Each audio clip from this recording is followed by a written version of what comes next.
আয়েশা রাদিয়াল্লাহু তাআলা আনহার ঘরে তিনি যেদিন ছিলেন, তিনি যে স্ত্রীর ঘরে যেদিন থাকতেন সেদিন তার খাবার দাবার সব তিনি অ্যারেঞ্জ করতেন। তো অন্য আরেক স্ত্রী ওই দিন একটু খাবার রান্না করে কাজের মেয়েকে দিয়ে একটা বাটি দিয়ে পাঠিয়ে দিস। নবী করিম সাল্লাল্লাহু আলাইহি সাল্লাম সেই খাবারটা তার ঘরে, আয়েশা রাদিয়াল্লাহু ঘরে যখন ছিলেন তখন নিয়ে আসার পর, ওই মেয়ে নিয়ে আসার পর আয়েশা রাদিয়াল্লাহু তাআলা আনহা জিনিসটা দেখতে পেলেন যে আমার ঘরে নবীজি আজকে আছেন, আজকে আমি তাকে খাওয়াবো মনের মধ্যে করে, আরেকজন সেখানে খাবার পাঠায় ভালো সাজার চেষ্টা, এটা তো সহ্য করা যায় না। সতীন পাঠাইছি, এটা তো উনি সাথে সাথে ওই বাটিটা নিয়ে ওই মেয়ের হাত থেকে নিয়ে ছুঁড়ে ফেলে দিস, তরকারি সহ। তরকারি তো তরকারি, বাটি দুই ভাগ হয়ে গেছে, কাঁচের বাটি ছিল বা মাটির বাটি ছিল। রাসূল আকরাম সাল্লাল্লাহু আলাইহি সাল্লাম বাসায় সবকিছু দেখতে পেলেন। তিনি দেখলেন সর্বনাশ, এটা আগুন লাগার কাজ হয়ে গেল। এর পরের ঘটনা তো ভালো হওয়ার কথা না, ভুল বুঝাবুঝি হবে, যিনি পাঠাচ্ছেন তিনি বিশাল মনে কষ্ট পাবেন, অনেক দূর যেতে পারে, এটার কোথাকার পানি কোথায় যায়। তিনি তাড়াতাড়ি নিজে গিয়ে সেই ভাঙা বাটিটা তুলে আনলেন, এনে ঘরে আয়েশা রাদিয়াল্লাহু তাআলার ঘরেই হুবহু এরকম আরেকটা বাটি ছিল, অবিকল একই রকমের, একই ব্র্যান্ডের, একই সাইজের। তিনি ওই বাটিটা নিয়ে ওই যে মেয়ে খাবার নিয়ে আসছে তার হাতে দিয়ে বলছে, একেবারে চুপ, কোনো একটু শব্দ যেন না হয়, এই বাটি নিয়ে ওই বাসায় দিয়ে দিবা আর চুপচাপ থাকবা, কোনো কথা নাই তোমার। সে বেচারে দিয়ে দিস। যিনি পাঠাইছেন তিনি মনে করছেন যে সুন্দর করে বাটি থেকে খাবার নিয়ে আবার সেটাকে পরিষ্কার করে এত কুইকলি সেটাকে রিটার্ন করে দিয়েছে এত সুন্দরভাবে, তিনি অনেক খুশি হয়ে গেছেন।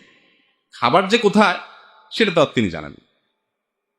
আচ্ছা, এই যে একটা কাজ রাসূল আকরাম সাল্লাল্লাহু আলাইহি সাল্লামের ঘরে হইল, আপনার ঘরে যদি হইতো, আপনার বউয়ে যদি এরকম একটা বাটি আরেকজনের ধরে ছুঁড়ে ফেলে দিত, আপনার আরেক স্ত্রী খাবার পাঠাইতো, প্রথম কাজটা কি হইতো বলেন? একটা ছোট মিনি বিশ্বযুদ্ধ তো বউর সাথে একচোট হয়ে যেত, ঠিক না? কত বড় সাহস! তো একটা কিছু হইতো কিনা বলেন? রাসূল আকরাম সাল্লাল্লাহু আলাইহি সাল্লাম যে কাজটা করেছেন, এবং হাদিস থেকে এটা এতটুকু জানি আমরা, এটা জানা যায় না যে তিনি, কোন হাদিস দ্বারা এটা প্রমাণ হয় না যে এটা আনার পর তিনি আয়েশা রাদিয়াল্লাহু আনহাকে রাগ করেছেন, ডাঁট দিয়েছেন। কারণ আয়েশা রাদিয়াল্লাহু আনহা তিনি যে এইটুকু যে ভুল হয়ে গেছে এটা তিনি বুঝতেই পারছেন, মানুষ তো, এটার জন্য তো ঝগড়াঝাটি করার দরকার হয় না। দেখেন, স্বামী হিসাবে নবী করিম সাল্লাল্লাহু আলাইহি সাল্লাম স্ত্রীর কাছে একজন সরল মানুষ, তিনি এমনি সরল ছিলেন, এমনিও ভালো মানুষ ছিলেন, সেই ভালো মানসিকতাটা প্রকাশ করতেন। আমরা হইলে দুনিয়ার সবচেয়ে বোকাশোকা মানুষ, ভাজা মাছটা উল্টাতে পারে না, বাজারে যা দোকানদারি করলে কাস্টমাররা সকাল বিকাল তাকে ধোকা দেয়, সবার কাছে গেলে ধরা খায়। এই লোকটাও বউয়ের কাছে আসলে বিরাট বড় ঈশ্বরচন্দ্র বিদ্যাসাগর সাজে, ঠিক না বেটি? মনে হয় যে সে বিশাল বড় বুদ্ধিজীবী, ঠিক না? আরে ভাই, আপনি সারা দুনিয়াতে বুদ্ধিজীবী হইল, বউয়ের কাছে আইসা অন্তত আর কিছু না হোক একটু সোজা সরল সাথে, তাহলে শাড়িটা যদি কিনে দিতে নাও পারেন, তার আর্গুমেন্ট অনুযায়ী যদি আবদার পূরণ করতে নাও পারেন, ইনশাআল্লাহ দেখবেন বউ আপনার সামনে না বললে কি হবে, অন্যদের কাছে ঠিকই বলবে যে আসলে মানুষটা ভালো, লোকটা কি ভালো। স্বার্থের কারণে যদি সে বলে না, সে কৃপণ দেয় না, তো তার এই মিথ্যা সার্টিফিকেটের বা এই যে একটা তার স্বার্থপরতার কারণে সে আপনার সার্টিফিকেট আটকাই দিল, ওইটাতে কিছু আসে যায় না। আপনি তার কাছে আপনার আচরণ দিয়ে তাকে কষ্ট দেন নাকি তাকে খুশি রাখেন হালালভাবে, বৈধভাবে, সেটা হলো মূল বিষয়। কথা কি বুঝাইতে পারছি? আল্লাহ তাআলা আমাদেরকে বোঝার তৌফিক দান করুন। সবচেয়ে বড় কথা হলো আপনার চরিত্রের সনদটা সে দিবে, চরিত্রের সনদ। শাড়ি না দিলে সে হয়তো বড় জোর বলবে যে বখিল, দেয় না, বা ফকির, গরিব মানুষের সাথে বিয়ে দিছে আমার বাপ মা, হয়তো এটা বলবে। কিন্তু চরিত্রটা যদি আপনার ভালো থাকে, আচরণটা ভালো থাকে, তাহলে সে বলতে বাধ্য হবে যে আসলে তার আচরণ কি না, খারাপ না। আল্লাহ তাআলা আমাদেরকে সব জায়গায় ভালো মানুষ থাকার তৌফিক দান করো। বাথরুমে ওযু করা জায়েজ আছে কি? ভাই, বাথরুমের ওযু নিয়ে অনেকে প্রশ্ন করেন। বাথরুমে যদি ওযু করেন, ওযু হয়ে যাবে। উত্তম হলো যে বাথরুমে কমোড আর বেসিন বা আপনার ওই টেপের মধ্যে মাঝখানে কোনো পার্টিশন নাই, সেখানে ওযু না করে বাইরে ওযু করাটা হলো উত্তম। ভিতরে করলে ওযু হয়ে যাবে, কিন্তু বাইরে করাটা উত্তম। কেন? কারণ ওযুতে বিসমিল্লাহ বলতে হয়, আর বাথরুমের ভিতরে নাপাক জায়গাতে আল্লাহর নাম নেওয়া এটা মাকরুহ। সেই জন্য বাহিরে ওযু করা উত্তম। একটা বুদ্ধি আছে যে বাহিরে কোনো টেপ বা বেসিন থাকলে বিসমিল্লাহ বলে হাতটা ধুয়ে শুরুটা করে দিলেন, এরপর বাকি কাজগুলো ভিতরে যায় করলেন, সেটা করা যেতে পারে।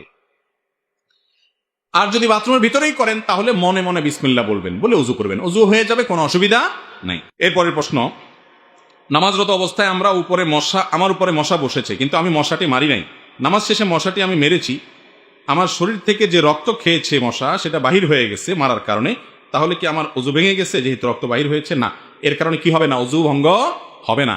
প্রথমত, মশা যে পরিমাণ রক্ত শোষণ করে সেটা পরিমাণে অনেক কম, এটার কারণে কোনো অসুবিধা না। দ্বিতীয়ত হলো যে মশা তো সিরিঞ্জ দিয়ে আপনার শরীর থেকে বের করে তার শরীরে নিয়ে নিছে, এখন তো মারার পরে যে বাইরে হয়েছে ওটা তো তার শরীর থেকে বাইরে হয়েছে, আপনার শরীর থেকে বাইরে না। অজু ভাঙলে মশার ভাঙছে, আপনার না। কথা কি বুঝতে পারছি? আপনি থাপ্পড় মারার পরে রক্তটা বাইরে হয়েছে কার শরীর থেকে? মশার শরীর থেকে। আপনার শরীর থেকে তো সে সূক্ষ্মভাবে সিরিঞ্জ দিয়ে টেনে নিয়েই নিচ্ছে, তাই না?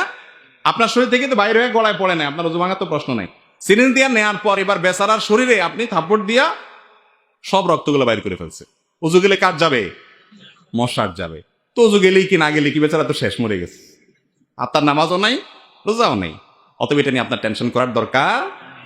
এরপরে প্রশ্ন, যদি কোনো স্ত্রী নামাজ না পড়ে তাহলে তাকে বুঝাতে হবে, তবুও যদি নামাজ না পড়ে তাহলে তার সাথে কেমন আচরণ করতে হবে?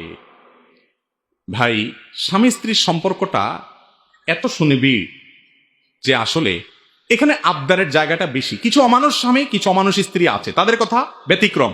সচরাচর সাধারণত স্বামী স্ত্রীর সম্পর্কটা এরকম বায়না ধরে আদায় করা যায় না, এরকম জিনিস খুব কম আছে। ভালোবাসা দিয়ে, মোহাব্বত দিয়ে, আদর করে, স্নেহ করে, আবদার করে, তার কথা মেনে বিভিন্ন কৌশলে তাকে আপনি নামাজের দিকে আনবেন। যদি কোনোভাবেই দেখেন না একেবারে অন্তর্মহর মারা হয়ে গেছে, আপনি শাসন করবেন, রাগ করবেন, কথা বন্ধ করবেন সীমিত সময়ের জন্য, বিছানা পৃথক করবেন। এরপরে না হলে দুই পরিবারের মুরব্বীদেরকে নিয়ে বসাবেন, বসায় আর জবরদস্তি তাকে বলবেন যে আমি বেনামাজির ঘর করতে পারি না, আমার সন্তান পরবর্তী বংশধর নষ্ট হবে, সেরকম হলে প্রেসার দিবেন।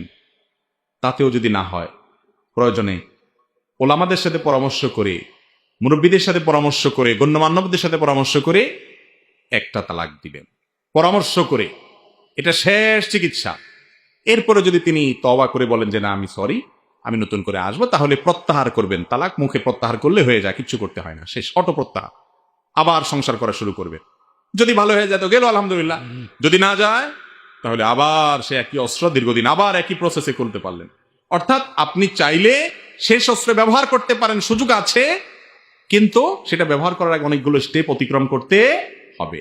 নামাজ পড়ে না দেখে যদি আপনি নিজে গালিগালাজ করেন, তাহলে সে বেনামাজি হয়ে খারাপ, আপনি গালিগালাজ করে খারাপ, তো চোরের সাথে চোরের খালাতো ভাই আর দুজন মিলে যাবে, সেটা করা যাবে? যাবে না।